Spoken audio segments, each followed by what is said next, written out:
김주애가 겉은 멀쩡하지만 저는 후계자가 될 수가 없다. 정상적인 교육을 받은 적이 없어요. 그러니까 학교에 가야 될 아이를 이제 보내지 않고 어떻게 보면 불쌍한 아이가 아닌가. 김주애는 신비스러운 것도 없고 후계자를 그런 형식으로 이렇게 보이진 않습니다. 김정은 축구인으로서 압도적인 역할을 하고 있어요. 근데 약간 좀 미스터리합니다. 김정은이가 후계자로 되고 싶어하는 아들을 이제 낳았기 때문에 그런 것이 아닌가 저희가 이제 추측을 하는 거죠. 안녕하십니까. 저는 92년도에 북한을 떠나서 대한민국에 탈북했고요. 북한에서는 정치범 수용소의 수감 경험을 가지고 있고 대한민국에 와서 북한의 인권 상황을 전 세계에 알린 그런 일을 했습니다. 현재는 북한 전략센터라는 단체를 운영하면서 북한 내부에 정보 확산을 위한 그런 일을 하고 있고요. 과거에는 제가 기자 생활도 한 11년 정도 했습니다. 북한 전문 기자를 하면서 또 북한 내부의 다양한 정보 또 소식들을 대한민국에 알리는 그런 역할을 해왔습니다. 최근 김주애가 중국 만찬장에서 국제적으로 망신을 샀다는 보도가 있었습니다. 그 자리에선 구체적으로 어떤 일이 있었던 건가요?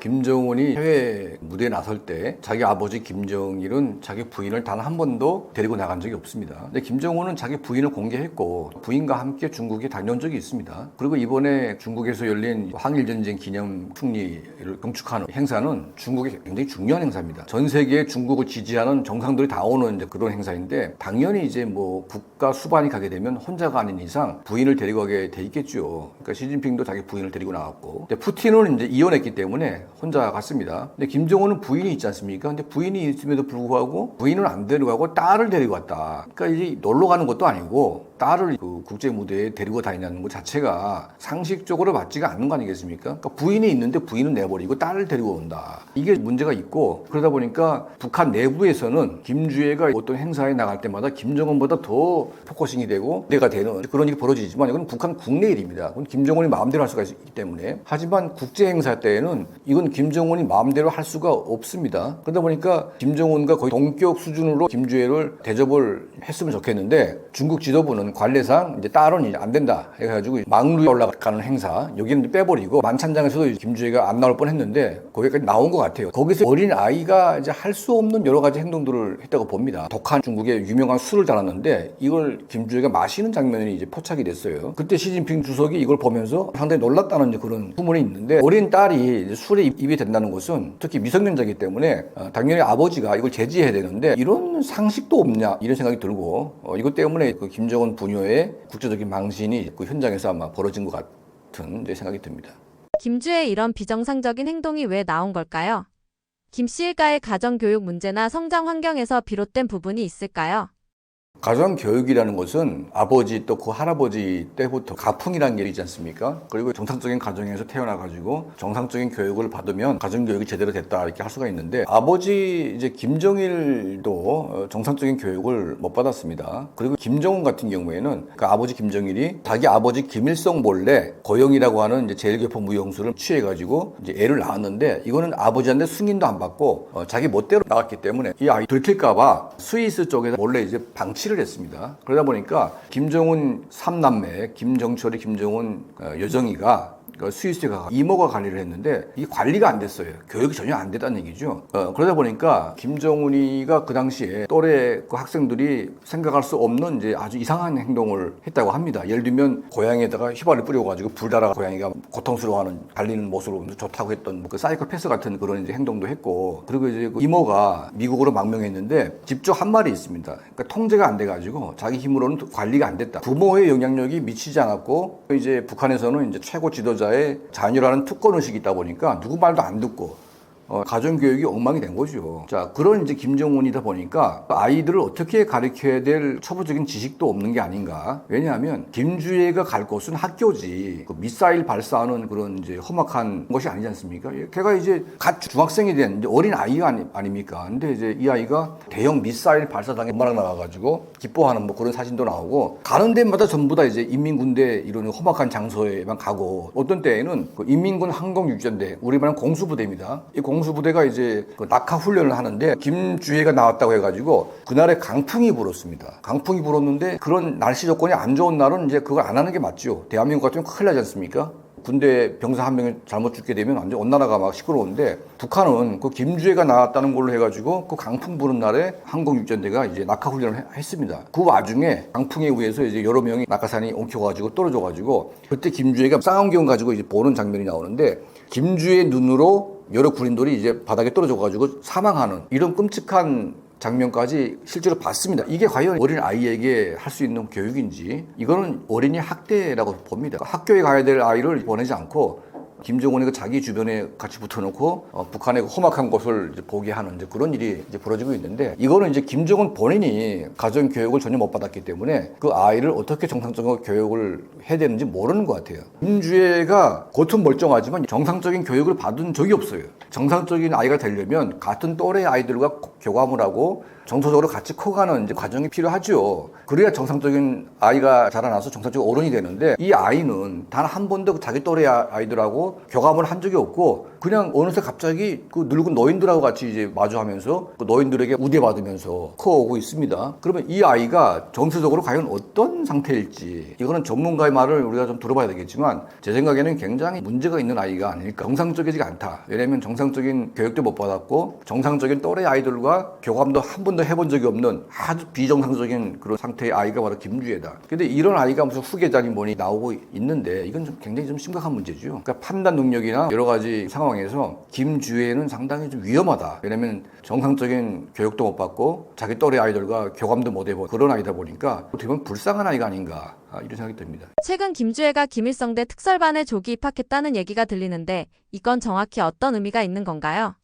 김주애의 커리어를 쌓는 그런 과정을 보는데 이 아이가 허구한 날 김정은과 함께 생산 현장, 군사 활동 현장에 다녔기 때문에 언제 한번 지긋하게 공부한 적이 푼 적이 없다. 근데 그런 아이가 공부도 안 한 아이가 어떻게 김일성 대학에 펌핑해가지고 특설반에 갈 수가 있냐. 이거는 소위 영재 교육을 받던 애들이 너무 뛰어나기 때문에 고등학교 과정을 뛰어넘으면서 대학에 가는 그런 아주 특이한 경우인데 김정은의 딸 김주애는 전혀 이제 특별한 아이가 아니고 영재가 아닌 건 분명합니다. 그런데 이제 그런 아이가 영재들이 가는 특설반에 갔다는 것은 거의 조작된 상황이고 김주애를 후계자로 키우든지 아니면 후계자 보조 역할을 하든지 김주애의 커리어를 쌓기 위한 하나의 어떤 사기적인 행동이 아닌가 하는 생각이 듭니다. 김주애가 지금은 후계자라고 얘기는 하고 있지만 저는 후계자를 보지는 않습니다. 다만 후계자가 되든 아니면 후계자 옆에서 김여정이 같은 역할을 이제 해야 되기 때문에 국가의 어떤 1, 2인자 역할은 분명한 거죠. 앞으로 후대 세계. 그러다 보니까 김주애가 실력보다는 김정은이가 실력이 있어 후계자가 된 건 아니기 때문에 실력보다는 어떤 상징성이 필요하고 그리고 이제 조작된 스토리가 필요한 거죠.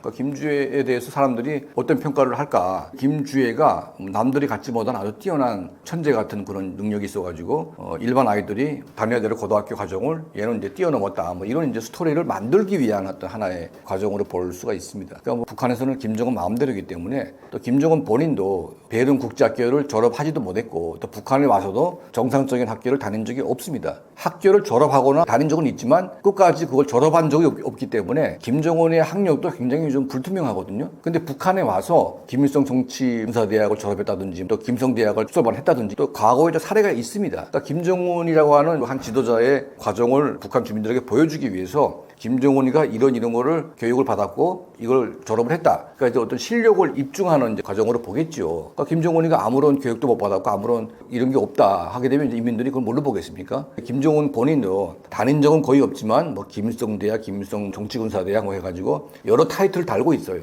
특설반 형식으로. 그러니까 이거와 비슷하게 김주애도 그런 이제 타이틀을 달기 위한 하나의 과정을 지금 만들어내고 있다. 이렇게 볼 수가 있겠습니다. 김주애를 후계자로 보고 있지 않는 이유는 무엇인가요? 후계자라고 지금 다 주장하고 있지만 사실은 북한은 여성이 어떤 리더가 되려면 여성의 어떤 지위나 역할이 선진국 수준으로 올라가야 됩니다. 그러니까 지금 대한민국도 여성의 권리가 상당히 올라간 사회이지만 여성이 이제 대통령이 되는 건 상당히 쉽지가 않았어요. 그러니까 박근혜 대통령이 처음으로 되긴 됐지만 이것도 아주 이례적인 일이고 미국 같은 나라도 여성의 어떤 인권 권리가 상당히 올라간 나라지만 여성 대통령이 나온 적은 아직은 없습니다. 하물며 북한 같은 나라에 거의 아프가니스탄이라고 하는 여성을 완전히 말살시키는 여성의 권리를 전혀 인정하지 않는 아프가니스탄 이런 수준의 나라이기 때문에 여자는 굉장히 무시당하고 폄훼하는 풍조가 만연한 이제 사회가 북한입니다. 남전여비가 아주 심한 나라죠. 심지어는 이제 설날 아침에 여자가 다른 집에 가게 되면 1년이 재수가 없다 뭐 이런 말까지 나옵니다. 그런 나라에서 갑자기 북한에서 여성 지도자가 나온다? 이거는 상식적으로 맞지가 않고 만약 그게 김정은이 결정을 했다면 거의 이거는 북한을 그냥 붕괴시키겠다 그런 결심을 한 거나 비슷합니다. 그런 거기 때문에 김정은도 이거 모르는 바가 아닙니다. 어린 아이 여성이 후계자가 돼가지고 북한을 끌고 나가기는 거의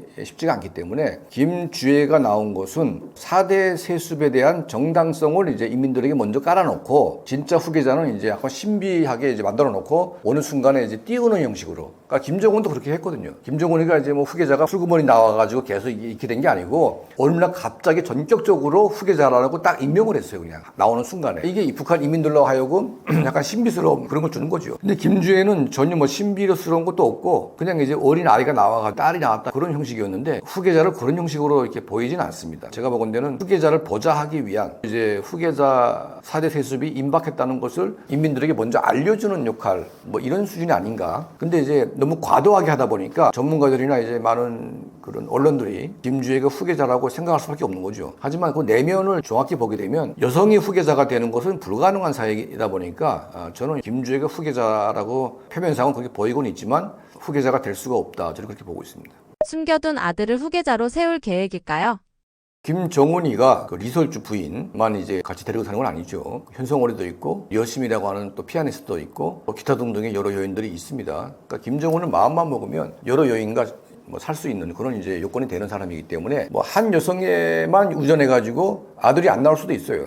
하지만 여러 여성과 관계를 하는 상태이기 때문에 아이가 여럿이 나올 수밖에 없는 그런 구도이고 그런 구도 속에서 남자아이가 없다고 말할 수는 없겠죠. 실제로 이설주한테는 아들이 있긴 한데 몸이 병약하고 문제가 있는 아이가 있어가지고 김정은의 마음엔 들지 않는다. 그러다 보니까 이설주가 난 아들은 이제 후계자가 될 수가 없는 그런 상황인 것 같고 이거는 이제 어떻게 알 수가 있냐면 이설주의 위상이 굉장히 낮아지고 있습니다. 그러니까 이번에 중국 갈 때에도 이설주를 빼버리고 딸을 데려간 것은 그게 전 세계에 대놓고 이설주를 무시하는 거 아니겠습니까? 자기 부인이 살아있는데도 불구하고 이걸 내버리고 갔으니까. 그리고 작년부터 1년 동안 이설주가 한 번도 나온 적이 없어요. 계속 이설주를 갖다가 이제 패싱시키고 있는데 김주애는 딸이기 때문에 아빠로서는 되게 이쁘고 사랑스럽겠죠. 부인은 영도 폐기될 수밖에 없는 그런 위치에 있는 겁니다. 왜냐하면 이 부인의 아들이 후계자가 안 되기 때문에 다른 부인의 아들이 후계자가 돼야 된다. 근데 딸은 이쁘다. 그러니까 딸은 생각을 해야 되기 때문에 딸 때문에 부인이 살아있는 거죠. 그러면 다른 부인에게서 아들이 있다면 과연 누구겠냐. 표면상 보게 되면 현성월이라는 여자가 과도하게 역할이 분담이 되고 있습니다. 그러니까 이건 뭐냐면 사족을 이제 쌓는다는 말이 있는데 혁명 역사라고 하는 역사를 이제 쌓는 거죠. 그러니까 만약 어떤 아이가 후계자가 된다면 그 어머니가 어떤 사람인지를 이제 설명을 해야 되기 때문에 어머니의 역할이 뭐였냐. 근데 현성월이가 압도적인 역할을 하고 있어요. 그러니까 작년에 그 신의주에서 엄청난 수해가 발생했는데 김정은이가 보트를 타고 수해 현장을 다니는 이제 영상이 있습니다. 위험한 거죠. 그 보트 현장에 현성월이가 타고 있어요. 아주 위험한 현장에 김정은이가 함께 동고동락을 했다. 그리고 이번에 중국 갈 때에도 현성월이가 바로 옆에서 보좌를 하고 있습니다. 그러니까 부인도 안 데리고 가고 현성월이를 계속 달고 다니는데 현성월이가 김정은과 끈끈한 관계가 있길래 저 여자는 처음부터 지금까지 아주 김정은 축구녀로서 붙어 다니는 건지 근데 약간 좀 미스터리합니다. 한간에서 들리는 말에 의하면 현성월이가 김정은이 아들을 낳았다 이제 그런 말도 있습니다. 그래서 현성월이라고 하는 여자가 별 볼일이 없는데 이 여자가 숭숭장구하면서 김정은 옆에 딱 붙어 있는 이유가 바로 그의 아들이 이제 후계자가 될 가능성이 높기 때문에 보통 왕조 국가에서는 왕자를 생산한 후궁이나 정실 부인이나 그 왕자가 될 아이의 엄마가 굉장히 힘이 있는 거 아니겠습니까? 그건 상식인 거죠. 그러니까 북한 같은 왕조 국가에서도 왕자가 후계자가 될 아이를 낳은 부인이 당연히 힘이 있겠죠. 그러니까 이설주가 힘이 없는 이유는 아들이 부실하거나 없거나 근데 현성월이가 힘이 있는 이유는 그에게 뭔가 특별한 게 있다. 이거는 이제 김정은이가 사랑하는 어떤 아들, 후계자로 되고 싶어하는 그 아들을 이제 현성월이가 낳았기 때문에 그런 것이 아닌가 하는 저희가 이제 추측을 하는 거죠. 근데 이게 추측인지 아니면 뭐 사실인지는 정확한 판단은 저희가 할 수가 없지만 거의 90% 정도의 어떤 신빙성이 있지 않을까 그런 생각을 해보게 됩니다. 김정은의 건강 문제와 관련이 있다는 분석도 있습니다. 김정은의 건강 이상설 실제로 어느 정도 심각하다고 보시나요? 김정은이가 멀쩡하게 다니고는 있지만 사실은 초고도 비만 상태에서 건강관리를 위해서 운동도 하고 열심히 해야 되겠는데 김정은이는 이제 운동을 열심히 하는 흔적은 없습니다. 그리고 흡연, 음주, 여색 그러니까 건강을 해칠 수 있는 모든 3가지 요건을 다 김정은이가 하고 있다 보니까 뭐 어떤 이제 특별한 약을 써가지고 일시적으로 건강을 찾거나 아니면 관리가 될 수는 있지만 이게 최종적인 터닝 포인트가 되려면 본인이 열심히 운동을 해야 됩니다. 운동을 해가지고 살을 빼야지만 가능한데 이미 김정은은 초고도 비만 상태에서 운동을 통한 건강관리는 불가능한 상태다. 그러면 계속 나빠지게 돼 있는데 그러다 보니까 이제 몇 년 안 남았다는 그런 말이 또 있습니다. 그 증거 중에 하나가 국정원에서 발표를 했습니다. 김정은이가 지금 사양수액을 맡고 있다. 사양수액이라는 것은 매우 특별한 겁니다. 공진단이라고 하는 아주 대한민국에 비싼 약이 있습니다. 한약제인데 이 공진단의 핵심 약효 성분이 사양이라고 하는 이제 특별한 게 있는데 이 사양은 거의 진품이 없습니다. 왜냐하면 사양노루가 거의 멸종 위기이다 보니까 잡을 수가 없어요. 진짜 사양노루는 한반도 중부 벨트에 살고 있는데 여기서 나오는 노루가 진짜입니다. 러시아의 사양노루도 있지만 이거는 2등급 정도고 진짜 사양노루는 한반도 중부 지역, 티벳 요 지역에 살고 있는 이 사양이 진짜인데 워낙 귀하다 보니까 그 많은 공진단에 그 사양이 들어갈 수가 없는 거죠. 근데 김정은이는 귀하고 비싼 이 사양을 수액으로 만들어가지고 이 몸을 돌린다. 인간이 만든 혈관 관리를 할 수 있는 혈압약이나 뭐 다양한 약들을 다 써봤는데 이제 더 이상 효과가 없다. 그러니까 최후의 수단으로 이제 사양을 수액으로 만들어가지고 혈관을 돌린다는 얘기죠. 마지막 단계에 왔다는 것을 보여주고 있는 겁니다. 그러니까 사양 수액을 만든다는 그 말을 제가 들으면서 김정은이가 사실상 마지막 단계에 왔구나. 이런 생각을 해보게 됐습니다. 그러다 보니까 뭐 아직 40대 나이에 벌써 후계자를 세울 수밖에 없는 그런 상황이 됐고 자기가 건강하고 멀쩡할 때 후계자를 세워놓고 이제 완성을 시켜놔야 김정은이가 급사해도 이 정권이 무너지지 않겠죠. 그러니까 이걸 감안해서 이제 김정은 정권이 김주애를 내세웠고 김주애를 통해서 4대 세습에 대한 메시지를 인민들에게 주고 나서 이제 후계자가 이제 등장을 하게 되면 김주애는 김여정의 역할을 이제 하게 되지 않을까 그런 예측을 해보게 됩니다. 예전 2018년 한국 가수들이 평양에서 공연한 적이 있었는데요. 실제 당시 현장 분위기는 어땠나요? 그 북한 정권이 김정은이가 이제 거의 집권해가지고 8년 이상 운둔 생활을 해왔고 러시아, 중국 모두가 다 북한을 외면했던 굉장히 김정은은 외로웠던 시절이죠. 문재인 정권 들어와가지고 문재인 대통령이 미국과의 관계 개선을 집중적으로 중재해주면서 북한 김정은을 이제 운둔의 상태에서 벗어나게 해줬고 남북 관계가 또 좋아지면서 문재인 대통령이 이제 평양으로 갔습니다. 가가지고 10만 군중 앞에서 연설도 했고 정주영 체육관을 포함해서 이제 2개 국장에서 우리 대한민국 가수들이 이제 노래를 했는데 그때 대한민국의 백지영 씨라든지 이런 가수들이 몰려가가지고 이제 노래를 했습니다. 그때 겉으로 보기에는 상당히 조용한 것 같지만 실제로 북한 주민들의 감정은 굉장히 뜨거웠다. 그리고 이제 가수들이 노래를 부를 때마다 이 사람들이 같이 호응은 안 되지만 같은 언어이고 같은 대한민국 가수들이 왔기 때문에 정서적으로 굉장히 이제 와닿는 부분들이 있고 그 당시 북한은 한류에 굉장히 노출되어 있다 보니까 대한민국 노래를 북한 젊은 청년들이 모르는 애들이 거의 없어요. 근데 노래의 당사자인 가수들이 직접 와가지고 노래를 부르니까 굉장히 감회가 새로운 거죠. 이런 이제 엄청난 열풍 때문에 김정은 정권이 본인도 그때 공연을 관람을 했습니다. 하고 이제 남한 가수들 분들과 사진도 찍고 그렇게 했는데 북한 사람들이 공연장에 못 가본 평양 시민들도 있고 지방은 전혀 못 갈 수밖에 없고 그러니까 이런 사람들이 김정은 본인도 이제 그런 공연장에 갔으니까 다음 날에 녹화 중계해가지고 북한 방송을 통해서 보여주겠지 기대를 했는데 행사가 한 것만 보여주고 실제 내용은 이제 딱 끊어버렸습니다. 아예 방영을 못하게 했어요. 그러다 보니까 이거 못 본 애들이 저희한테 부탁이 왔어요. 그 풀 영상을 보내달라고. 그래서 저희가 이제 그걸 수십만 개를 복사해가지고 북한에 뿌렸는데 자, 그 정도로 이제 북한 주민들이 그 남한 그 문화에 대해서 굉장히 이제 호응이 큽니다. 이 결과에 의해서 민심이 굉장히 남쪽으로 흐르고 있기 때문에 이걸 방치했다가는 북한 정권 존립 자체가 위험하다. 해서 조선업 보호법이라든지 한류를 막는 강력한 조치가 취해졌고 지금 뭡니까? 2개 국가론이 나와가지고 대한민국과 북한은 남의 나라기 때문에 서로 상대하지 말자. 그리고 북한 주민들에게도 통일이고 나발이고 그냥 다 필요 없으니까 잊어버려라. 이렇게 지금 만들어놨어요. 통일이라는 것은 북한이든 대한민국이든 통일을 안 하겠다고 하는 것은 이거는 반민족적이고 반수구적인 행동이기 때문에 통일을 안 하겠다는 말을 함부로 할 수가 없습니다. 그런데 북한이 오죽했으면 통일을 포기한다고 했겠습니까? 그러니까 그 정도로 한류 에 대한 열망이 굉장히 크고 북한 주민들은 이제 한 70년간 김씨 정권에 의해서 지배를 당해왔는데 결과적으로 남은 게 아무것도 없다.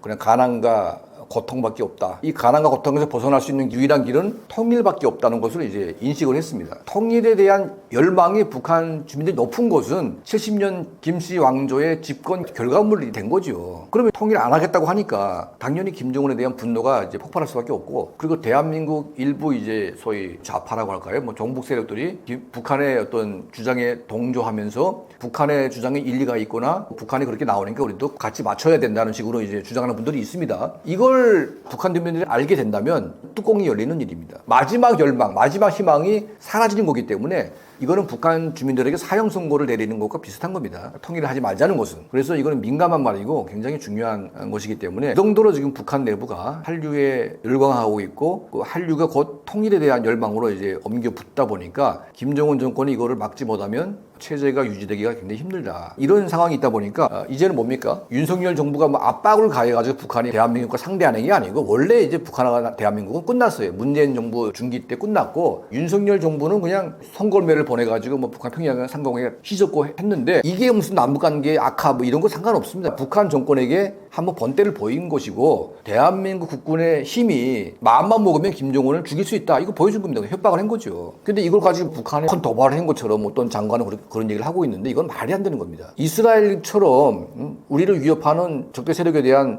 단호한 응징에 대한 강력한 힘이 있어야 적들은 알아듣는 것이지, 비유 맞추고 뭐 그들에게 잘 보이려고 노력한다고 해서 평화가 온다는 그런 착각은 굉장히 위험한 것이다, 이렇게 보고 있습니다. 그래서 일련의 남북관계 차원에서의 어떤 관계, 한류, 그리고 북한이 복합적으로 느끼는 체제 위기는 바로 주민들의 눈과 귀를 막지 않으면 더 이상 북한 정권은 유지될 수가 없다, 이런 상태에 온 것은 분명한 사실인 것 같습니다. 그래서 이거를 막기 위해서 최후의 수단으로서 남북관계는 끝났고 두 국가론을 제시해가지고 남남이기 때문에 아예 신경을 꺼라, 이렇게 한 겁니다. 그래서 이재명 정부가 들어와서 김정은에게 뭔가 잘 해줘가지고 다시 대화를 한다고 지금 주장을 하고 있는데, 이거는 굉장히 잘못된 판단이고, 현재 북한 내부에 이런 상황 판단이 전혀 안 돼 있는 국가, 그러니까 하나 희망사항일 뿐이지, 아무리 북한에게 알랑방구를 낀다고 해도 김정은 정권은 아예 상대 안 하는 거 아닙니까? 그리고 천안문 막루에 가가지고 그 박지원이라는 사람이 나와가지고 뭐 김정은 위원장님 하면서 부르는데 참 망신스러운 일이죠. 김정은이 가고 나이도 어린 놈이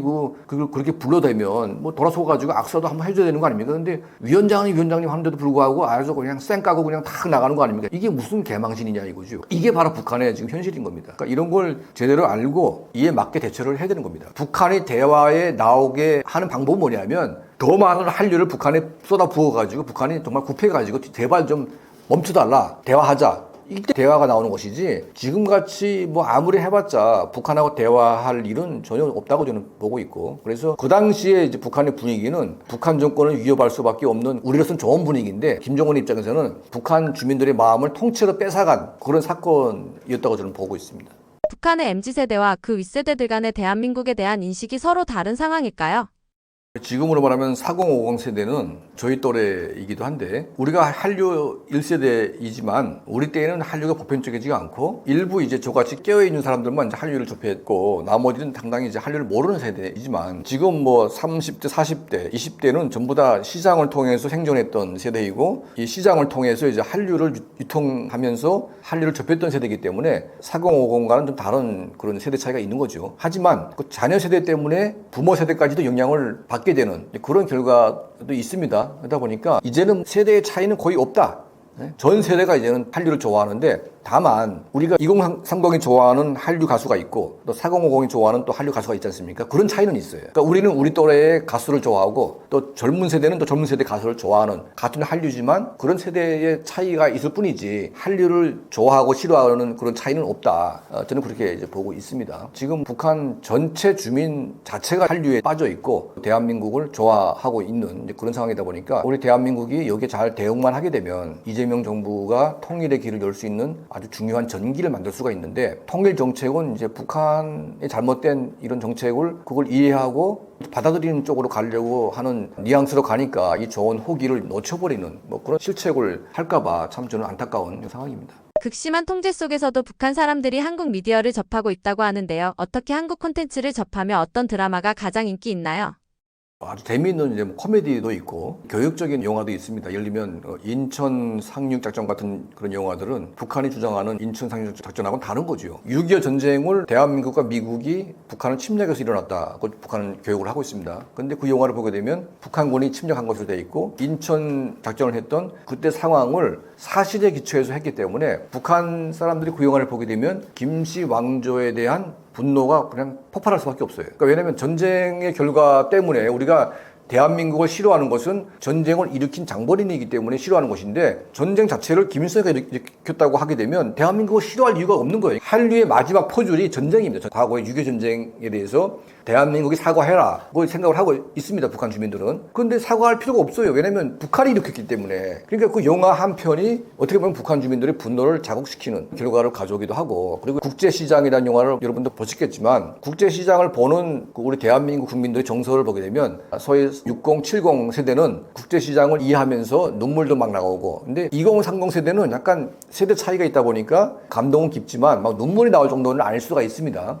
이런 경험의 차이가 있기 때문에. 북한 20, 30 세대는 전부 다 눈물을 흘립니다. 왜냐하면 나이는 어리지만 우리 대한민국이 60, 70 세대가 겪었던 그 아주 고난의 세대, 고난했던 그런 경험을 북한의 MZ 세대는 다 겪고 있는 상태이기 때문에 그 영화를 굉장히 공감을 합니다. 그러면서 대한민국이 만들어졌던 그런 과정을 보면서 대한민국이라는 나라를 이해하게 되고, 대한민국은 정말 민주주의를 지향했던 국가이고 국민들에게 뭔가 해주려고 했던 국가였구나. 그러니까 영화 속에 보게 되면 뭐가 나오냐면 똑같이 독일의 파독 간호사, 파독, 탄광 이랬던 분들이 있는데 굉장히 힘들게 일을 했어요. 휴가 시간에는 이제 라인강변에 나와서 같이 여행도 하고 휴가도 즐기고, 그리고 이제 받은 돈은 전부 다 국가가 간섭하지 않고 전부 다 자기 가정에게 돌려줍니다.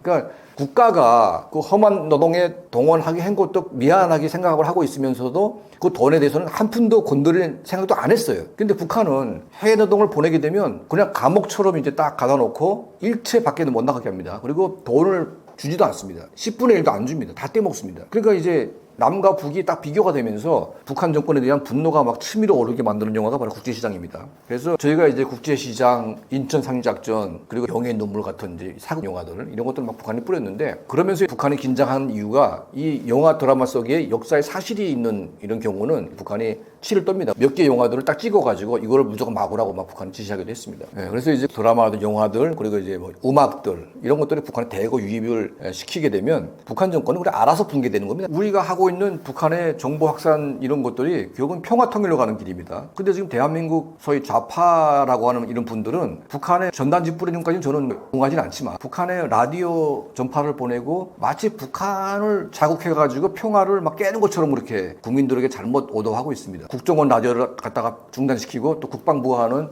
확성기 다 중단시키고 국방부 라디오를 다 끊어버리고, 그러면 북한 많은 청년들이 그 라디오에 길을 쫓고 세우고 밤마다 그거 듣고 있는데 다 그거 끊어버렸어요. 그러면 역지사지로 북한 청년들이 뭐라고 하겠습니까? 저 남조선 저 아주 욕 같은 놈들을 막 이렇게 욕을 하지 않겠습니까? 그거 듣고 싶어서 듣는데 그거 왜 끊어버리지? 북한 주민들을 화나게 하고 북한 정권은 그냥 이제 우습게 알게 되는 이런 짓거리를 대한민국 정부가 그걸 왜 하냐 이거죠. 이게 과연 평화로 가는 길이냐? 그런 거짓말하면 안 됩니다. 평화가 아니고 불종이고 북한 정권에게 우리 아부 떠는 것이지. 북한 주민들의 삶과 북한 주민들의 알 권리와 북한 주민들의 열망은 우리 대한민국이 그걸 호응을 해줘야 되는 것이지. 이걸 다 잘라버리면서 무슨 평화 통일한다고 그런 거짓말합니까? 그렇게 나오면 안 되는 거죠. 이거는 통일이라는 것은 지금 당장 우리 세대가 편하자고 하는 게 통일이 아니고 우리 후대 세대에게 선물을 우리가 줘야 됩니다. 우리 후대 세대한테 지금과 같은 비극을 넘기고 그냥 우리는 가겠다? 이거 아주 양심이 없는 거죠. 조금 우리 세대가 희생해서라도 우리 다음 세대에는 통일된 대한민국을 물려주고 남북이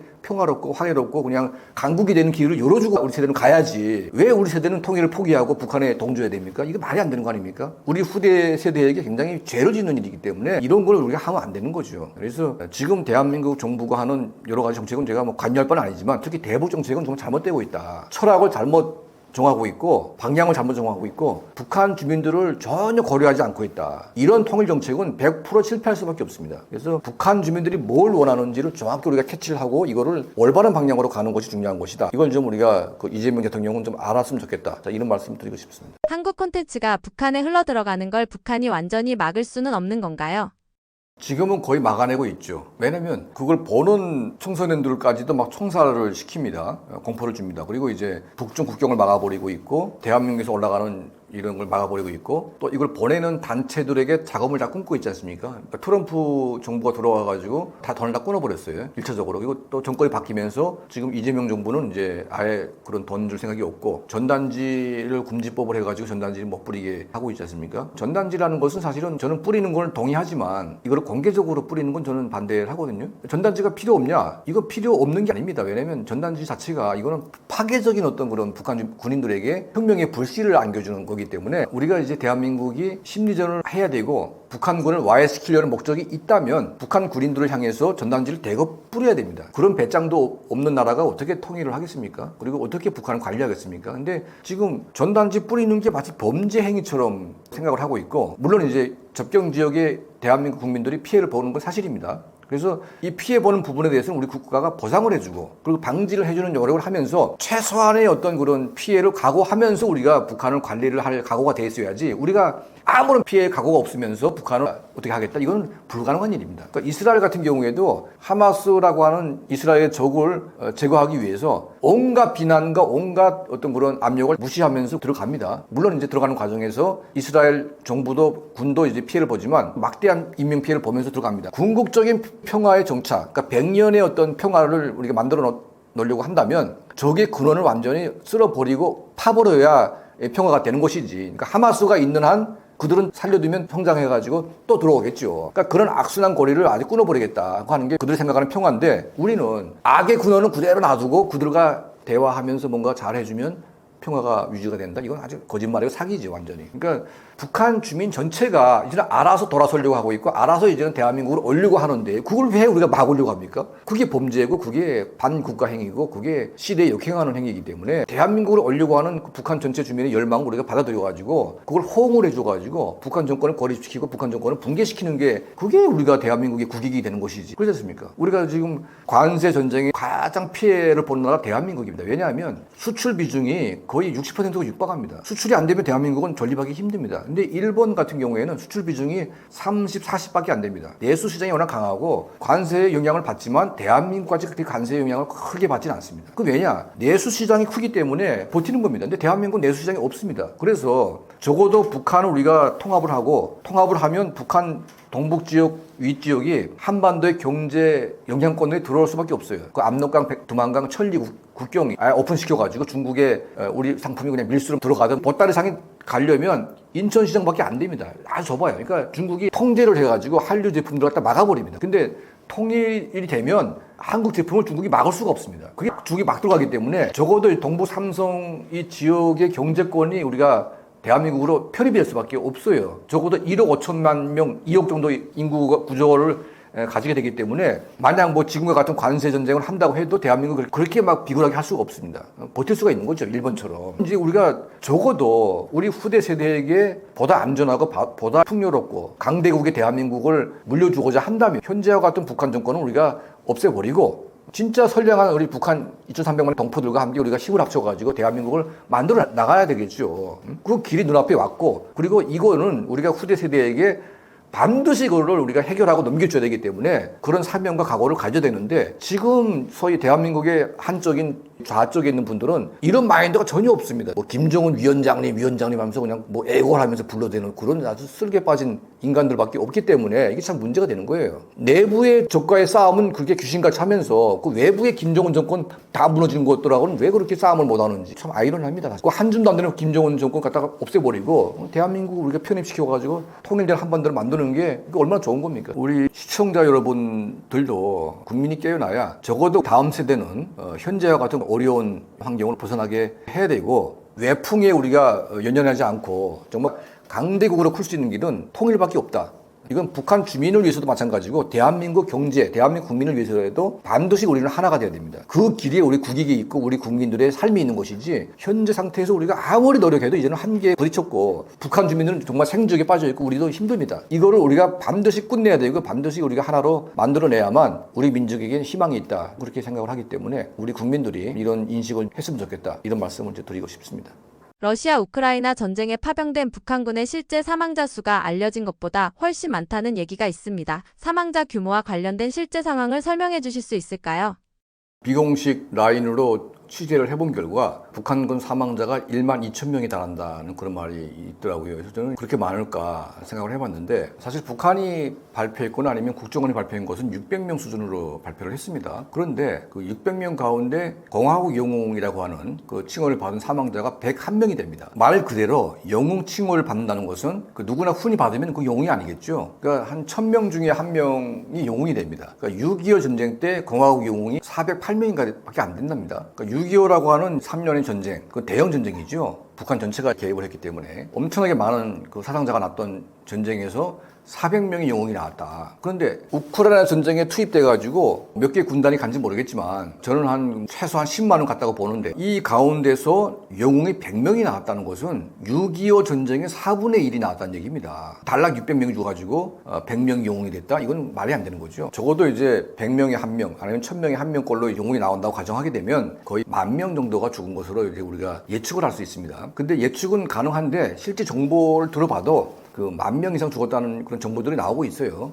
북한도 러시아도 이걸 밝히지 않기 때문에 우리가 알 수는 없습니다. 하지만 그 영웅이라고 하는 숫자를 저희가 가정을 해서 계산을 해보게 되면 충분히 이제 10,000명 이상이 죽었다고 저는 보고 있는데 러시아군 사망자가 26만 명에 육박하고 있습니다. 그리고 이제 뭐 몇 달 사이에 지금 러시아군이 한 3만 명이 죽었다는 그런 말도 있습니다. 지금 그 우크라이나 특수부대가 쿠르스크 전선에 기습을 하면서 이 지역에 있던 러시아 군대가 붕괴돼 가지고 쭉 밀리기 시작합니다. 그래서 이 쿠르스크 바로 위에는 모스크바가 있지 않습니까? 주력 부대는 동부 전선에 가 있는데 이쪽 지역을 밀고 들어가서 올라가게 되면 완전히 허를 찔린 겁니다. 러시아 군대가 붕괴된 정도로 이제 밀고 올라갔는데 이걸 저지하면서 방어했고 진격을 했다. 이걸 누가 북한군이 했다는 겁니다. 러시아군은 거의 붕괴가 됐어요. 그리고 동부전선에 들어가 있는 러시아 군대를 빼낼 여력이 안 됐다는 얘기입니다. 그러면 초기 때 북한군이 거기 들어가가지고 지형도 모르고 드론이라고 하는 새로운 전쟁의 상황을 적응도 안 된 상태에서 우왕좌왕했던 그런 시기입니다. 그때 우크라이나군이 영국이 제공한 스톰새도 그리고 이제 하이마스 같은 첨단 미사일들을 갖다 마구 퍼부을 때입니다. 그쪽 지역에다가. 근데 갑자기 북한군 대군이 나왔기 때문에 이 지역에 집중 폭격을 했습니다. 북한군은 전쟁에 처음 참여했고 드론 전쟁이라는 게 얼마나 무서운지 모르기 때문에 그냥 얼굴을 내밀고 그렇게 있었고 북한군 지휘부가 표적이 됐어요. 그 스톰새도 미사일이 한 방 날아갔는데 500명인가 한 방에 그냥 몰살했던 그런 전례도 있습니다. 인민군 장성을 포함해서 그 한 개 부대가 완전히 폭삭했던 이제 그런 사건도 있었기 때문에 달랑 600명밖에 안 죽었다. 이거는 거의 새빨간 거짓말인 것 같고 지금 북한에서 나오는 이런 그 뉴스도 보게 되면 김정은이가 어떻게 나옵니까? 사망자하고 부인에게 김정은이가 절을 합니다. 이렇게 인사를 합니다. 왜 그렇겠습니까? 여론이 너무 안 좋기 때문에 악화되었기 때문에 이거를 민심을 달래기 위한 김정은이가 머리를 숙일 만큼 북한 주민들의 분노가 끌어올랐기 때문에 그렇게 사과를 하는 거 아니겠어요? 여러 정황을 봤을 때 북한군이 거의 6탄으로 우크라이나군의 첨단 미사일과 드론을 막으면서 방어를 했고 밀고 올라갈 정도이기 때문에 막대한 사상자를 낼 수밖에 없었다. 그렇게 보고 있고요. 그리고 이제 전쟁 사망자가 많이 나올 수밖에 없는 것은 북한군이 전쟁도 전쟁이지만 탈영병이 나오는 것을 제일 두려워합니다. 그러니까 예를 들면 뭐 한 100명 이상이 탈영해가지고 우크라이나에 포로를 잡혀가지고 한국으로 온다. 이거는 굉장히 위험한 거죠. 그래서 탈영할 상황이 되면 무조건 자폭을 해라. 이게 북한군의 철칙인데 그 아이들이 왜 자폭을 하겠습니까? 그거 쉽지가 않습니다. 그래서 북한군 정치부대, 그러니까 보위부대가 따라가면서 자폭을 안 하고 도망갈 수 있는 애들은 다 뒤에서 총으로 쏘는 거죠. 자국군대에 의해서 이제 애들은 그러니까 앞에는 우크라이나군이 있고 뒤에는 북한 보위부가 있습니다. 그래서 도망가거나 자폭을 안 하고 도망갈 그런 조짐이 보이는 애들은 북한군이 뒤에서 쏘는 거죠. 사망자 가운데 병사보다 장교가 압도적으로 많습니다. 영웅 분포도를 보니까 70%가 장교가 영웅입니다. 근데 보통 전쟁에 나가게 되면 한 개 중대의 장교는 한 두세 명밖에 안 됩니다. 근데 장교가 그렇게 많다? 이거는 자폭 현장에 정치보위부 군인들이 포화돼가지고 얘네들의 임무는 뭐냐면 도망가거나 탈영병이 되거나 포로가 되는 것을 막기 위해서 자폭을 시키는 거죠. 이 과정에서 애들도 같이 피해를 입은 것으로 저는 추정을 하고 있기 때문에 전투에서 사망한 사람보다 자폭에서 죽은 사람이 더 많다. 실제로 북한이 영웅에 대한 어떤 성행을 보도를 쭉 하고 있는데 대부분이 자폭했다고 다 주장을 하고 그러니까 이제 정상적인 국가의 군인 전쟁 상황으로서는 도저히 상상이 안 가는 이제 그런 상황이고 그 한 군인의 생명 이건 한 가정의 하나 희망이고 전부가 아니겠습니까? 그 귀한 아들들을 쉽게 자폭이라는 말로 그냥 이제 삭제를 시킨다는 것은 이 김정은 정권이 얼마나 비인간적이고 얼마나 야만적인 정권인지를 보여주는 겁니다. 우리 대한민국 같으면 그런 일은 상상할 수도 없지 않습니까? 그 귀한 자식들을 그냥 자폭하라고 이렇게 막 내밀고 자폭한 사실을 멋진 군인들이라고 김정은 본인이 그렇게 연설을 하고 있는데 이건 북한이니까 가능한 일이지 정상적인 국가라면 인민들에게 멀매를 맞을 그런 사건이라고 저는 보고 있습니다. 김정은이 온갖 쇼를 펼친 이후에 북한 민심을 잡았을까요? 예를 들면 그 전쟁에 대거 참여를 해가지고 얻은 혜택이 뭐냐? 그러니까 1차적으로는 이제 전쟁을 참여한 군인의 가족들은 어떤 혜택을 받았고 이제 군인을 넘어서 가지고 북한 전체에 미치는 영향이 뭔가? 과거에 우리 대한민국이 베트남 전쟁에 참전했을 때 참전한 군인들의 그 수당이 전부 다 가족에게 들어갔습니다. 참전한 그 가족 소위 피해 대가로 가족들은 생계가 보장이 됐고 어떤 집은 상당히 부자가 되는 미천이 이제 만들어진 거죠. 그리고 대한민국 국가라고 하는 이 경제는 막대한 미국의 군사 원조, 경제 원조에 의해서 국가의 어떤 인프라 깔고 그리고 대한민국의 주요 산업을 발전시키는 그런 효과를 가져왔습니다. 그러니까 실제로 베트남 전쟁은 대한민국 국익에 엄청난 이득이 됐다는 얘기죠. 그럼 북한에서 우크라이나 전쟁에 참전해가지고 군인들의 그 참전 수당은 과연 북한 군인들에게 주냐 마냐의 문제인데 이거 전혀 안 주고 있습니다. 거의 그냥 1,000불 주면 10분의 1, 100불 정도를 갖다가 수당으로 주는데 그것도 이제 현금으로 주는 게 아니고 쿠폰으로 줍니다. 이 쿠폰이라는 건 뭐냐면 지정된 상점에서 물건을 살 수 있는 쿠폰인데 물건이 없으면 땡입니다 그냥. 그러니까 거의 반사기죠. 이런 식으로 수당을 떼먹고 러시아가 지원해주는 이제 경제적인 지원이 민생 경제에 얼마만큼 적용이 되냐 전혀 안 되고 있죠. 왜냐하면 김정은이가 그 파병 대가를 얻는 것이 전부 파괴된 북한의 재래식 전력을 세우는데 막대한 자금을 탕진하고 있습니다. 우리가 봤다시피 구축함이라든지 또 전투기라든지 또 핵잠수함 그리고 정찰 위성 자 이게 한두 푼 들어가는 게 돈이 아닙니다. 그러니까 인민군대를 갈아서 몇만 명을 뭐 죽인다고 해도 그 돈으로 환산한다고 해도 그 엄청난 그 군사 무기들 비싼 것들을 대체하기가 힘듭니다. 그러니까 전부 김정은 본인이 살기 위한 평양 방어를 위한 그 S-300, S-400 같은 이제 지대공 미사일 같은 경우 이것도 엄청난 고가입니다. 한 포대에 몇천억씩 하는 건데 이걸 몇 개 포대를 평양에 깔아놨어요. 무슨 돈으로? 바로 이제 파병 대가로 이제 그걸 다 구입해가지고 했는데 북한의 민생 경제는 전혀 이게 연계가 안 되고 있습니다. 더 중요한 것은 파병한 그 군인의 가족도 그 아이가 목숨을 바쳤음에도 불구하고 내 가정에는 전혀 혜택이 없다. 이게 이제 비극적인 거죠. 그러니까 김정은 한 명을 살리기 위해서 그 십몇만 명의 북한 군인들이 그냥 죽음을 택했고 그 결과를 이제 인민들이 보는 게 아니라 북한 정권이 보는 더 엄밀히 말하면 북한의 인민군대가 이제 보는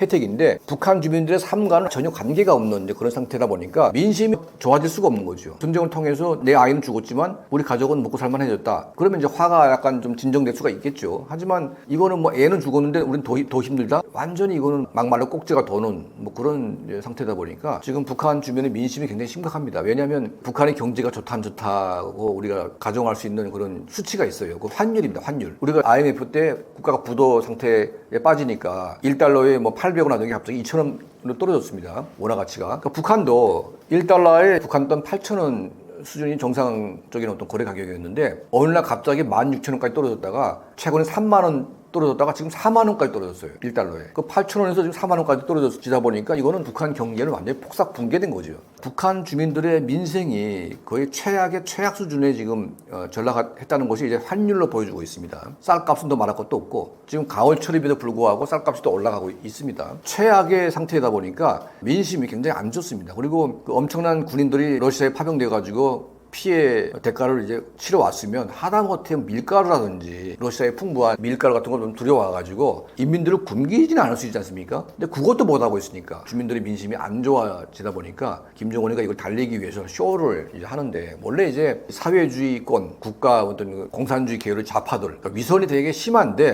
그러니까 쇼를 잘합니다. 쇼를 통해서 그 민심을 잡으려고 하는 이제 그런 경향이 강한데 북한은 그게 아주 극심한 거죠. 그러니까 최고 지도자가 나와가지고 전사한 가족에게 맞절을 한다든지 계속 눈물을 흘립니다. 그러니까 이런 걸 보여줌으로 인해서 마치 김정은이가 파병한 군인들이 사망한 것이 가슴이 아픈 것처럼 그리고 자기도 가슴이 아프지만 할 수 없이 국가를 위해서 파병한 것처럼 그렇게 쇼를 하는 겁니다. 그러니까 북한 주민들은 다 우상숭배 가짜 선전에 속아 있는 상태다 보니까 이것도 넘어가는 거죠. 그러니까 최후의 수단으로서 김정은 정권이 이런 쇼를 이제 하게 되는데 이 쇼가 얼마만큼 먹힐 수가 있을까? 이게 먹히기가 쉽지가 않습니다. 왜냐하면 한류가 들어가고 북한 주민들도 외부의 정보에 상당히 관심이 있다 보니까 김정은의 그 가증스러운 이 거짓말 쇼에 주민들이 그렇게 쉽게 넘어가지 않는다. TV에서 보이는 것만 전부가 아니라 TV에 안 나오는 99%의 다수의 북한의 어떤 실제 모습은 다른 거죠. 우리가 볼 수 있는 것은 북한 TV에 나오는 김정은을 향해서 뭐 열광하는 북한 주민들의 모습만 보이지만 그 모습 뒤에 숨겨진 실제 주민들의 엄청난 분노는 우리가 볼 수 없기 때문에 축정은 할 수 없지만 실제 내용은 상당한 분노로 가득 차 있는 것이 현실이다. 저는 그렇게 보고 있습니다. 전승절 행사에서는 두 사람이 화기애애한 모습도 보였는데요. 실제로 푸틴과 김정은의 관계는 어떤가요? 푸틴이 제일 중요한 것은 원도 중요하지만 그 러시아 군인들이 이제 자꾸 희생당하기 때문에 러시아 내부의 민심이 굉장히 안 좋아집니다. 러시아 군인들이 한 명이 죽을 때마다 러시아 부모들이 막 화가 나고 또 점점 누적이 되면 왜 이런 불필요한 전쟁을 해가지고 많은 인명피해를 내는지에 대한 자기 정권 자체의 어떤 위기감이 오는 거죠. 그러니까 러시아 군인이 죽는 대가로 북한 군인이 죽어나가기 때문에 이건 푸틴으로서는 굉장히 정권 유지나 체제 안정에 도움이 되기 때문에 푸틴과 김정은 간의 관계는 이제 매우 이렇게 나쁘진 않을 것이다. 다만 김정은 정권은 이제 사람을 대주는, 그러니까 사람 목숨을 대주는 대가로 그게 뭐 아무리 중요한 대가지만 가격이라는 게 있지 않습니까? 그러니까 사람이 죽는다고 해서 무한한 돈을 줄 수 있는 것도 아니고 사람이 부상을 당했다고 해서 또 무한한 가격을 줄 수가 없습니다. 그 가격이 있는 거죠. 근데 북한은 아주 터무니없는 가격을 이제 부르면서 러시아에게 요구를 할 수밖에 없는 상황이고 그러다 보면 러시아도 막대한 전쟁 전비를 썼기 때문에 재정이 고갈돼 있고 북한의 요구를 이제 다 줄 수 없는 상황입니다. 러시아도 지금 가난한 나라이고 지금 미국이 경제 제재를 하고 있고 원유 이런 수출까지도 막고 있는 상태에서 돈이 지금 굉장히 긴박합니다. 그 러시아 국민들에 대한 경제 상황도 안 좋기 때문에 북한에게 마냥 퍼줄 수 없는 그런 상황이죠. 근데 북한은 퍼달라 이렇게 하는 거니까 아무리 고마운 거지만 과도한 요구를 할 때에는 서로가 이제 얼굴을 붉힐 수밖에 없고 실제로 이제 김정은과 푸틴은 뭐 카메라가 나올 때는 막 서로 웃고 있지만 실제로는 고성이만 오갔다는 그런 말도 있습니다. 북한 경호원과 러시아 경호원 간에 대응을 하는 거 보게 되면 형제국가라고 말하기 힘들어요. 실제로 우리가 뭐 미국과 대한민국이 뭐 행사 같은 거 할 때 미군 경호부대하고 미군 백악관 경호하고 대한민국 경호하고 사전에 협의를 해가지고 아주 이제 문제가 전혀 없지 않습니까? 근데 러시아하고 북한이 서로 뭐 형제국가라고 하는데 경호원들이 뭐 온도 낮추는 거 가지고 서로 삿대질하면서 싸움을 하고 있어요. 이게 과연 정상인 것인지. 그러니까 러시아와 북한이라고 하는 나라가 가짜의 어떤 그런 그 연출을 보면서 형제라고 얘기는 하고 있지만 실제 내막을 보게 되면 서로가 이제 신임이 없고 믿음이 없는 거죠. 그리고 서로가 가난하다 보니까 가난한 나라끼리 이렇게 서로 붙어가지고 서로 뜯어먹겠다고 하게 되면 이건 싸움밖에 날 수가 없습니다. 미국같이 돈이 많거나 또 대한민국같이 뭐 경제적으로 이렇게 여유가 있거나 하는 나라끼리는 이제 주고받고 하는 게 할 수 있지만 북한과 러시아는 지금 최악의 경제난을 겪고 있는 두 국가이기 때문에 없는 나라끼리 이거를 서로 이제 주고받고 하다 보게 되면 분위기는 좋을 수가 없다. 앞으로 러시아와 북한의 관계 어떻게 전개될 것으로 예상하시나요? 그러니까 실제로 러시아와 북한 간의 관계는 전쟁이 끝남과 동시에 서로 갈라설 수밖에 없는 그런 상태가 아닌가. 푸틴이 늘 사인을 보낸 게 뭐냐면 대한민국한테 절대로 우크라이나에 개입하지 말라고 계속 얘기를 합니다. 왜냐하면 이런 말을 하고 싶어요. 푸틴도. 내가 전쟁만 끝나면 저는 김정은 따위는 보고 싶지 않다. 근데 이런 말을 할 수가 없기 때문에 그냥 이제 이해해달라 계속 그런 수준으로 지금 대한민국에게 신호를 보내고 있습니다. 그리고 실제로 러시아라고 하는 그 큰 시장이 대한민국에게는 굉장히 중요한 시장입니다. 그리고 이제 러시아 사람들이 대한민국의 뭐 가전제품이라든지 자동차 같은 것들 되게 좋아해요. 그러니까 한국이 이제 러시아 시장을 잃으면서 우리 기업이 막대한 어떤 피해를 입고 있습니다. 근데 이거는 뭐 서방 국가 전체가 제재를 가하고 있기 때문에 이건 우리가 단독으로 할 수가 없지 않습니까? 하지만 전쟁이 끝나고 다시 러시아 시장이 열리면 우리는 러시아와 대한민국은 협력할 수밖에 없고 또 러시아 국가도 당연히 대한민국과 협력할 수밖에 없습니다. 북한과는 협력할 게 아무것도 없어요, 사실은. 이런 상황이다 보니까 러시아는 계속 대한민국에게 이런 신호를 보내고 있습니다. 전쟁만 끝나면 우리는 북한하고 하는 게 아니라 대한민국과 할 수밖에 없다. 그러니까 대한민국은 자제해달라. 근데 우리는 또 미국과의 관계도 있고 북한군이 러시아에 개입을 해가지고 러시아가 어떤 종류의 무기를 북한에 제공하는지 우리가 모르지 않습니까? 어떤 무기를 제공할 때마다 이건 대한민국 안보와도 직결돼 있다 보니까 이거를 마냥 러시아 측의 어떤 요구나 입장을 대변할 수도 없고 지금 아주 묘한 관계인데 이건 러시아가 레드라인을 넘지 말고 특히 핵 관련된 이런 무기들 이런 것들은 절대로 북한에 주면 안 된다. 근데 이걸 넘는 순간 러시아 시장이 아무리 중요해도 우리가 러시아와 관계 회복이 쉽지가 않다. 저는 그렇게 보고 있습니다. 최근 강건호 구축함의 진수식에서 사고가 발생해 한동안 크게 떠들썩했었는데요. 당시 어떤 일이 있었고 북한 내부에서는 어떤 반응을 보였나요? 사실 구축함 같은 경우에는 북한군에 없습니다. 경비함 정도가 이제 북한의 최고의 함정이고, 그러다 보니까 김정은 정권이 구축함이 없으면 전쟁이 났을 때 해상에서 완전히 이제 대한민국에 안 되기 때문에 러시아 전쟁 그 개입을 빌미로 러시아 측으로부터 중고 구축함들을 이제 구입에다가 이걸 리모델링해서 또 러시아로부터 이제 새로운 신형 무기들 장착을 하면서 마치 이제 북한에서 새로 건조한 것처럼 거짓말을 해서 진술을 했죠. 첫 배는 이제 도크 형식으로 건조를 해가지고 멀쩡하게 인도를 했는데, 두 번째 배 진술식 할 때에는 선전 효과를 극대화하기 위해서 이제 슬림웨어 방식으로 진수하다가 넘어지는 바람에 엄청난 이제 망신사를 경험을 했고요. 이것 때문에 슬림웨어 방식을 설계한 청진항에 있는 많은 간부들, 이런 분들을 대거 숙청해가지고 정치범 수용소에 끌고 갔고, 심지어 해군 사령관까지도 이제 숙청당하는 이제 그런 일이 벌어졌습니다. 근데 문제는 물에 빠진 강건호 배가 과거 우리가 다른 나라에서 이런 구축함 비슷한 게 이제 물에 침수됐을 때 어떤 일이 벌어졌냐 저희가 살펴보게 되면, 노르웨이 같은 나라에서 이런 구축함이 침수가 됐는데, 그때 침수한 것을 다시 이제 고치려고 하다 보니까 비용이 거의 건조 비용과 비슷하게 나왔기 때문에 폐기 처분했던 전력이 있습니다. 근데 이번에 북한 그 구축함 같은 경우에도 완전히 물에 빠졌기 때문에 이거를 일주일 만에 건조 올려가지고 다시 수리를 해가지고 정상으로 돌려놨다, 이렇게 얘기를 하고 있는데, 사실상 이거는 거짓말인 것 같습니다. 라진항으로 끌고 갔다 다시 끌고 왔는데, 그때 이제 예인선이 끌고 갔다 끌고 오는 장면들이 포착이 됐습니다. 이 배가 정상화됐다면 자력으로 이제 와야 되는데 예인선으로 끌려왔고, 이걸 이제 북한 주민들에게는 다시 이제 정상으로 돌아왔다고 거짓말을 했는데, 그 이유는 구축함 그 하나 가격이 엄청나게 비쌉니다. 한 5천억 정도 되는데, 지금 북한 주민들의 민생이 굉장히 좀 어려운 상황이라서 그 민생을 완전히 방치하면서 구입한 구축함이 한 번도 써보지도 못하고 이제 물에 빠져서 그렇게 낭비했다. 인민들의 생각이 이걸 알게 되면 굉장히 이제 분노하겠죠. 그래서 이런 것 때문에 북한 지도부가 멀쩡한 배라는 거를 이제 선전을 했는데, 실제로 저희가 이제 확인해 본 결과, 미국의 어떤 연구소에서 인공위성으로 촬영해서 본 결과, 북한이 진수한 구축함 두 척이 거의 식물 선박 형식으로 지금 방치되어 있고 자력으로 이동하지 못하는 이제 그런 상황이 됐다. 하나는 침수됐고 하나는 이제 리모델링 하면서 하는 과정에 선박에 무슨 문제가 있는 것이 아닌가, 이제 그런 생각이 듭니다. 그러니까 어쨌든 북한 김정은 정권이 야심차게 북한 주민들에게 대대적으로 선전하면서 북한 해군 전력이 성과가 있는 것처럼 했는데, 결국은 문제가 있는 것으로 이렇게 보입니다.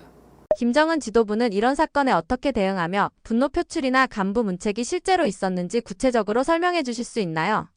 청진항 조선소 소장을 포함해서 당비서 뭐 해가지고 뭐 수십 명을 공개 처형하거나 정치범 수용소에 끌고 갔고, 또 이제 국방과학원 이제 해상 선박 관련 전문가들 문책을 했고요. 해군 사령부, 해군 사령관, 해군 관련된 그 책임자들을 전부 다 또 숙청을 했고, 이제 왜냐하면 김정은 본인이 이날에 이제 인민들을 모아놓고 또 북한 TV에 생중계하면서 요란하게 이거 선전을 하려고 했는데, 바다로 이제 빠지는 아주 대형 참사가 일어났기 때문에 국가적인 대망신, 이건 김정은 본인이 한 말입니다. 국가적인 대망신이고 있어서는 안 되는 일이 벌어졌다, 이런 말을 김정은이 했습니다. 그러니까 이제 김정은의 그 분노가 굉장히 심각했다는 것을 알 수 있기 때문에, 그 후유증은 우리가 뭐 김정은 정권 들어와가지고 김정은이 분노할 때마다 많은 사람들이 죽어나갔던 이제 그런 전례가 있기 때문에, 이번 같은 경우에도 많은 사람들이 잘못은 있겠지만 거의 뭐 분노에 휩쓸려가지고 완전히 뭐 적폐청산하듯이 쓸어 내려간 뭐 그런 상황이 벌어진 것 같습니다. 북한은 강건호 구축함을 러시아 기술진 도움으로 3주 만에 수리했다고 발표했는데요. 전문가들은 불가능하다고 보았습니다.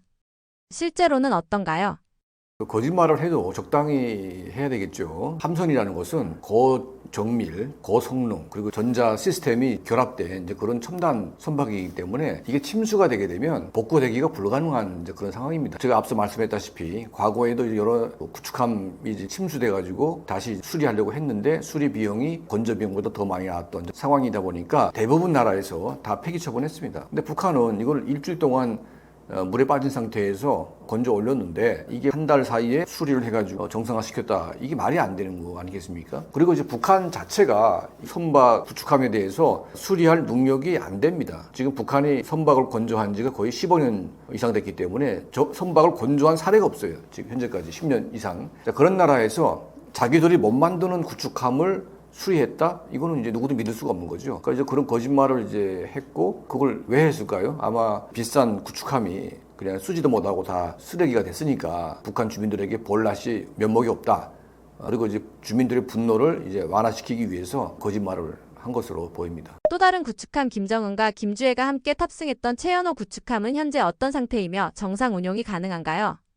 최은호라고 김일성의 항일발전산 동료였던 현재 최룡의 아버지입니다. 아버지의 이름을 따가지고 구축함을 최은호라고 했는데 배는 멀쩡하게 진수식은 했습니다. 김정은이 자랑질도 많이 했고 이런 구축함을 1년에 뭐 2척씩 찍어내겠다 주장도 했는데 이 배도 역시 강건호와 마찬가지로 뭔가 문제가 생겨서 자력으로 움직이지 못하고 있다. 예인선에 의해서 끌려다니는 그런 사진들이 최근에 정찰위성 또 인공위성에 포착이 돼가지고 미국의 전문 기관에서 이거를 발표를 했습니다. 북한이 새로 구입한 구축함 2척이 둘 다 자력으로 움직이지 못하고 예인당한 채로 움직이고 있다는 얘기가 나왔는데 이게 아마 러시아에서 중고품 약간 태역 함선 이런 거를 이제 끌어다가 다시 수리해가지고 새 것처럼 만들다 보니까 정상일 수가 없겠지요. 아마 이 2척이 지금 식물 구축함이 돼가지고 제대로 움직이지 못하는 이제 상황이다 보니까 김정은의 체면이 상당히 지금 구겨진 상태가 아닌가 하는 생각이 듭니다. 현대 구축함의 핵심 요건과 비교했을 때 북한이 보유한 함정들의 기술적 한계는 무엇인가요?